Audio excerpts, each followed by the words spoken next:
पांडे पे आपने आरोप लगाया था कि आप उनको नहीं जानते हैं, नहीं पहचानते। इसके ऊपर क्या भाई, कोविड हुआ था तो बिहार का स्वास्थ्य मंत्री कौन था? कोविड में पूरे देश में सबसे कम कोविड का टेस्ट कहाँ हुआ? पूरे देश में कोविड के दौरान सबसे ज्यादा दिक्कत किसको हुआ? सबसे ज्यादा ऑक्सीजन की कमी कहाँ हुई? कहाँ पर लोग मारे मारे दौड़े? और जब ये कोविड का कोविड का दिक्कत हुआ था उस समय बिहार का स्वास्थ्य मंत्री कौन था? यही व्यक्ति थे जो कह रहे हैं कि अभी बिहार में मंगल राज चल रहा है। तो बिल्कुल ठीक बात है, मोदी जी के शब्दों में देश में अमृत काल चल रहा है और भाजपा के नेताओं के और विधायकों के अनुसार यहाँ बिहार में मंगल राज चल रहा है। लेकिन जनता जो है वो त्रस्त है। मंगल राज नेताओं के लिए मंगल है और पूरी जनता के लिए लोग अमंगल का काल चल रहा है। इसलिए हमको सबूत की जरूरत नहीं है। एक एक बिहार का बच्चा जानता है कि ये कॉटन बैंडेज बेचने वाले और उसमें कमीशन लेने वाले लोग हैं। ये प्रशांत किशोर से सबूत मांगने का दम इनमें नहीं है। अगर हम गलत बोल रहे हैं तो जाओ कोर्ट में केस करके देख लो।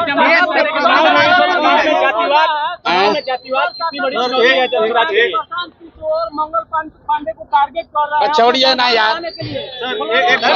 अरे इससे पहले एक और यहाँ मंत्री हैं, उगाही मंत्री, उसको बोले तो बोला आपको इनको लीगल नोटिस भेजेंगे, जरा जाके पूछिए भैया कहाँ नोटिस भेजे।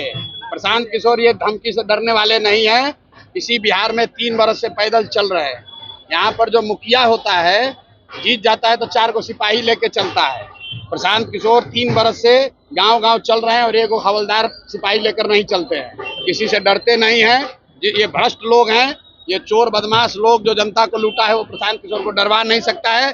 जितना FIR करना है कर दो, जितना लीगल नोटिस भेजना है भेज दो। तो ये बिहार की एक एक जनता जानती है ये लोग भ्रष्ट हैं, जनता को लूट रहे हैं। बिहार के एक एक आदमी से पूछ लीजिए, कोई ऐसा सरकारी काम नहीं है जिसमें बिना घूस दिए हुए, बिना पैसा दिए हुए काम हो सकता है।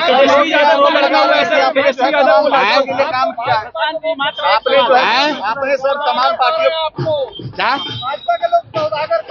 अरे भाई अभी तक तो कह रहा था कि हम भाजपा का बी टीम है, अभी कह रहा है कि भाजपा वाला हमको गाली दे रहा है।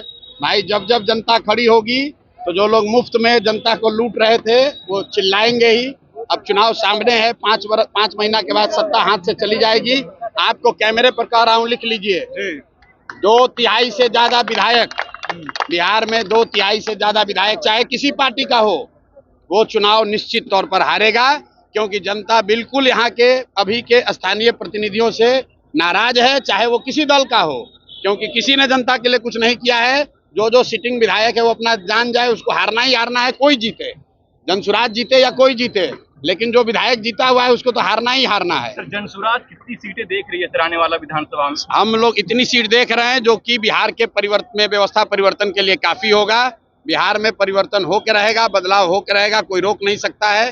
क्योंकि बिहार के लोग चाहते हैं कि यहाँ बच्चों के लिए शिक्षा हो, रोजगार हो, पलायन रुके, भ्रष्टाचार खत्म हो। बहुत हो गया जाति पाति, बहुत हो गया मंदिर मस्जिद, जो होना था हो गया। अभी बिहार का चुनाव है, हम लोग बिहार में चाहते हैं कि बच्चों के लिए शिक्षा, रोजगार हो।